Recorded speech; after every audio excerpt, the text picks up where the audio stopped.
Hey everyone, welcome back to Guide with Samuel. In this quick 2025 tutorial, I'll show you how to update your personal details, like your phone number, address, or email, using the Santander mobile app. Let's jump right in. Step 1, open the Santander app. Start by launching the app and logging into your account securely.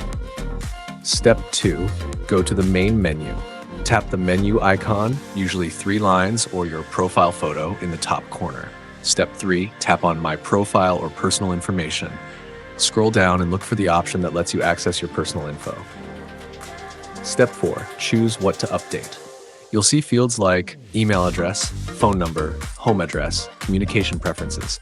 Tap the one you want to update. Step 5, make your changes. Type in the new information and double check that it's correct. Step 6, confirm with security. You may be asked to verify the change using a code sent to your phone or through biometric authentication. Step 7, save your changes. Once verified, tap Save or Confirm to update your profile. Important note, make sure the new details are correct to avoid issues with account recovery or communication. And that's it. Your personal info is now updated in the Santander app. If this video helped, don't forget to like and subscribe to Guide with Samuel for more simple banking tutorials. Thanks for watching.